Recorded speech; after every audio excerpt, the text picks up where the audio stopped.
अस्सलाम वालेकुम स्टूडेंट्स। मेरा नाम माजिद मुस्तफ़ा है और आज का जो हमारा टॉपिक है वो है एंडोप्लाज्मिक रेटिकुलम। हम फेडरल के बायोलॉजी का पहला चैप्टर पढ़ रहे थे, सेल स्ट्रक्चर एंड फंक्शंस। तो पिछले वीडियो में मैंने आपको सेल ऑर्गेनल्स के हवाले बताया था। ये सेल ऑर्गेनल्स है और इसका पहला जो ऑर्गेनल्स हम जो स्टडी करने जा रहे हैं वो है एंडोप्लाज्मिक रेटिकुलम। ठीक है, ये एंडोप्लाज्मिक रेटिकुलम। देखिए, एंडो का जो मतलब होता है, एंडो का जो मतलब होता है वो होता है इनसाइड।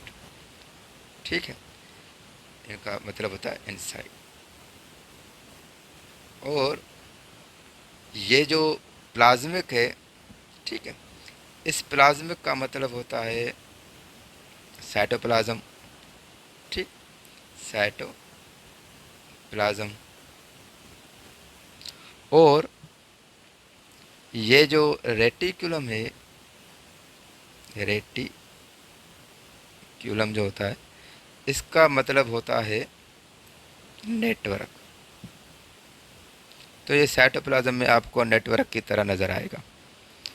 ठीक है, ये आप नोट कर लीजिएगा, मैं इरेज कर देता हूँ अभी। तो ये एक ऐसा नेटवर्क है जो सिस्टर्नी, ठीक है, सिस्टर्नी की तरह लगता है आपको। और ये सिस्टर्नी क्या होती है, ये जो आपको रास्ते नज़र आ रहे हैं, ठीक है, ये इस तरह से रास्ते जो नज़र आ रहे हैं इसको कहते हैं सिस्टर्नी। तो ये एक इंटरकनेक्टिंग नेटवर्क होता है सिस्टर्नी का, जो कि एक्सटेंड होता है। ठीक है, ये एक्सटेंड होता है कहाँ से? ये एक्सटेंड होता है न्यूक्लियर मेम्ब्रेन से। ठीक है, न्यूक्लियर मेम्ब्रेन से कहाँ तक? प्लाज्मा मेम्ब्रेन तक। मिसाल के तौर पर ये जो है वो एक सेल है और ये इसकी प्लाज्मा मेम्ब्रेन है। ठीक है, और ये है इसका न्यूक्लियस और ये है न्यूक्लियर मेम्ब्रेन।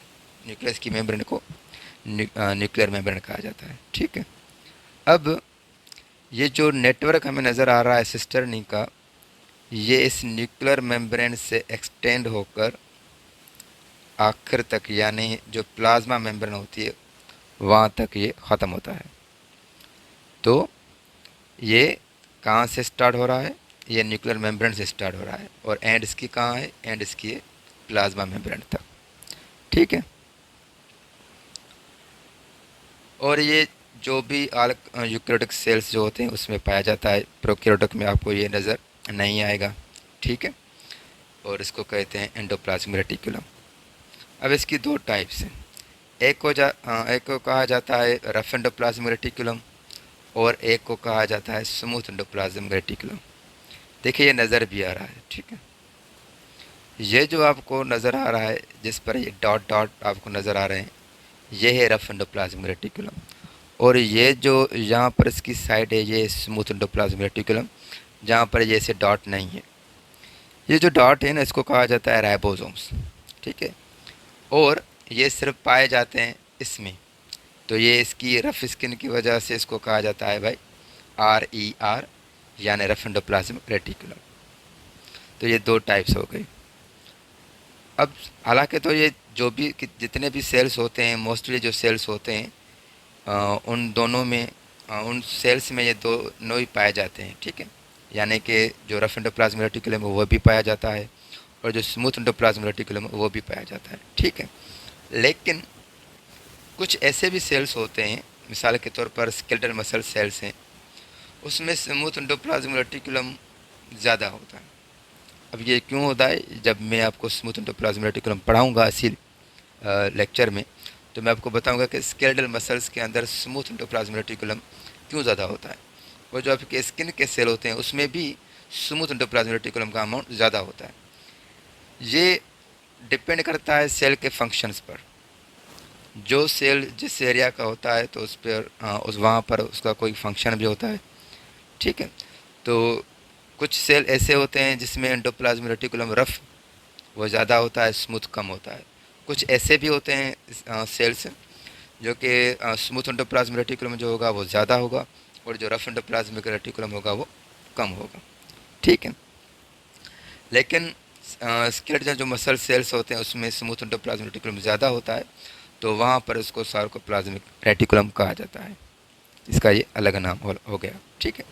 हालांकि तो हम स्मूथ एंडोप्लाज्मिक रेटिकुलम ही कहते हैं, लेकिन आप स्केलेटल मसल सेल्स के अंदर जो स्मूथ एंडोप्लाज्मिक रेटिकुलम ज़्यादा है, तो इसकी वजह से इसको अलग सा नाम दे दिया गया है, सार्कोप्लाज्मिक रेटिकुलम, ठीक है। अच्छा, अब है रफ एंडोप्लाज्मिक रेटिकुलम। देखिए, रफ एंडोप्लाज्मिक रेटिकुलम तमाम आसान है, इतना इसमें कोई भी मुश्किल काम नहीं है समझने वाला।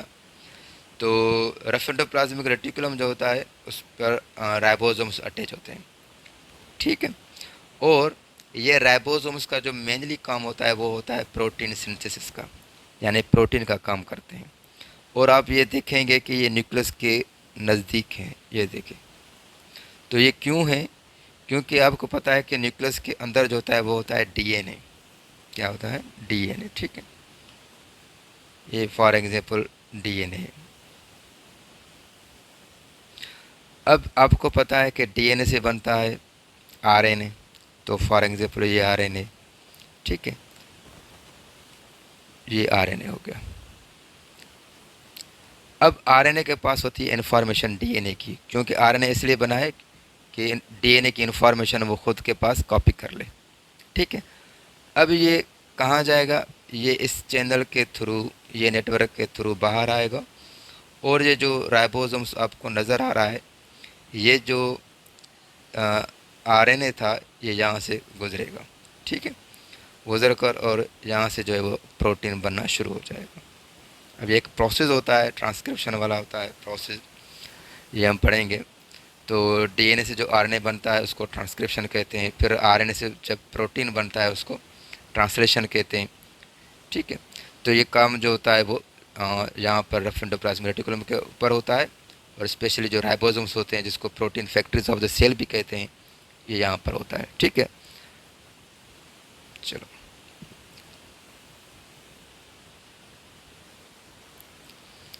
तो ये रफ एंडोप्लाज्मिक रेटिकुलम का बस ये इतना ही जो है वो फंक्शन है, ज़्यादा इसका कोई काम नहीं है, ठीक है। बस इसका और ये काम होता है कि ये मैकेनिकल सपोर्ट जो वो सेल को प्रोवाइड करता है। एक सेल का जो शेप बना हुआ होता है, तो ये एक पूरी स्ट्रक्चर है, तो जाहिर सी बात है कि इस स्ट्रक्चर के हवाले से भी सेल को जो है वो सपोर्ट मिल रही होगी मैकेनिकल, ठीक है। अच्छा, ये पूरा यहाँ पर लिखा हुआ है, ट्रांसलेशन यहाँ पर लिखा हुआ है, ठीक है। ट्रांसलेशन ये तब होता है जब प्रोटीन बनता है, और ये प्रोटीन बनता है कहाँ पर? ये प्रोटीन बनता है राइबोसोम्स पर, और इसकी इन्फॉर्मेशन जो है वो कौन लेकर आता है? इसकी इन्फॉर्मेशन लेकर आता है डीएनए से आरएनए, जो मैसेंजर आरएनए होता है, ठीक है। अब इसमें कोई और चीज़ तो नहीं है, बस यही लिखा हुआ है कि रफ एंडोप्लाज्मिक रेटिकुलम के पास राइबोसोम्स मौजूद होते हैं, और ये किस साइड पर होते हैं? जो साइटोप्लाज्म की फेसिंग पर होते हैं, ठीक है। जो साइटोप्लाज्म की जो साइड होती है रफ एंडोप्लाज्मिक रेटिकुलम की, ठीक है, ये यहाँ पर, ठीक है। तो ये जो साइड होती है साइटोप्लाज्म के तरफ से, वहाँ पर ये हमें जो है वो राइबोसोम से नज़र आते हैं। हालांकि ये जो एंडोप्लाज्मिक रेटिकुलम है, ठीक है, ये इस पूरी एरिया में राइबोसोम्स मौजूद होते हैं, ठीक है। ये इतनी जो है वो लाइन इम्पोर्टेंट नहीं है। अच्छा, उसके बाद ये क्या हो रहा है? एक मिनट, ठीक है, अब सही। तो एक काम तो हो गया रफ एंडोप्लाज्मिक रेटिकुलम का प्रोटीन बनाने का काम, और दूसरा है जो है वो provide mechanical support to the cell. अब आते हैं स्मूथ एंडोप्लाज्मिक रेटिकुलम पर। ये जो स्मूथ एंडोप्लाज्मिक रेटिकुलम है, ठीक है, ये इसी रफ एंडोप्लाज्मिक रेटिकुलम से जुड़ा हुआ होता है। मिसाल के तौर पर रफ एंडोप्लाज्मिक रेटिकुलम जहाँ से ख़त्म होता है वहाँ से ही स्मूथ एंडोप्लाज्मिक रेटिकुलम शुरू होता है। और ये जो स्मूथ एंडोप्लाज्मिक रेटिकुलम है, इसके पास राइबोसोम्स अटैच नहीं होते, वो हमें नज़र भी आ रहा था स्ट्रक्चर में, ठीक है। अब इसकी जो इलेक्ट्रॉन माइक्रोस्कोप की अपीयरेंस होती है वो बहुत ही स्मूथ होती है, यानी जब हम इसको इलेक्ट्रॉन माइक्रोस्कोप पर देखते हैं तो ये हमें स्मूथ नज़र आता है। ठीक है, अब इसके काफ़ी सारे जो हैं वो प्रोसेस हैं, फंक्शन परफॉर्म करता है स्मूथ एंडोप्लाज्मिक रेटिकुलम। तो एक तो ये मेटाबॉलिज्म ऑफ कार्बोहाइड्रेट्स करता है, कार्बोहाइड्रेट्स का बनना जो होता है, वो टूटना जो होता है, वो इसी स्मूथ एंडोप्लाज्मिक रेटिकुलम के जो है वो रेटिकुलम, स्मूथ एंडोप्लाज्मिक रेटिकुलम की तरफ से होता है। ठीक है, और इसका दूसरा काम होता है टॉक्सिफिकेशन ऑफ ड्रग्स। ये जो सेल के अंदर जो पॉइजन्स या कोई ऐसा ड्रग्स जो सेल के लिए अच्छा नहीं है, ख़राब है, या सेल को डैमेज कर देता है फॉर एग्ज़ाम्पल, तो उसको डिटॉक्सीफाई भी कर देता है। देखें, डिटॉक्सीफाई का मतलब ये होता है तो किसी भी चीज़ को जो है वो न्यूट्रलाइज कर देना। ठीक है, मिसाल के तौर पर एक ये भी काम होता है इसका, ये एक सेल के अंदर H2O2 होता है, हाइड्रोजन पेरोक्साइड होता है, ये बहुत खतरनाक होता है। अब इसके पास स्मूथ एंडोप्लाज्मिक रेटिकुलम के पास कुछ ऐसे एंजाइम्स होते हैं जो इसको तोड़ते हैं। किस चीज़ में तोड़ते हैं? H2+O में। ठीक है, अब ये तो वाटर है और ये ऑक्सीजन है, ये इतनी खतरनाक सेल के लिए नहीं है। तो ये भी जो है वो काम जो है वो इसी स्मूथ एंडोप्लाज्मिक रेटिकुलम के अंदर ही होता है। ठीक है, और इसके पास कुछ ऐसे एंजाइम्स होते हैं जो नंबर ऑफ़ रिएक्शन करते हैं, लिपिड सॉल्युबल बनाते हैं।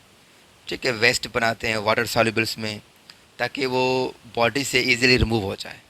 ठीक है, इस तरह का जो काम होता है वो स्मूथ एंडोप्लाज्मिक रेटिकुलम का होता है, और ये ख़ास तौर पर स्पेशली लिवर सेल के अंदर मौजूद होते हैं।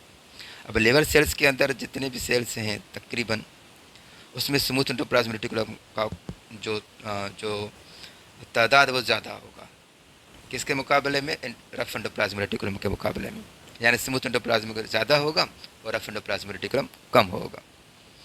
और इसका काम होता है सिंथेसिस करना, लिपिड्स बनाना। मिसाल के तौर पर ऑयल्स बन गए, फॉस्फोलिपिड्स बन गए, स्टेरॉइड्स बन गए, ये सब होता है स्मूथ एंडोप्लाज्मिक रेटिकुलम के अंदर।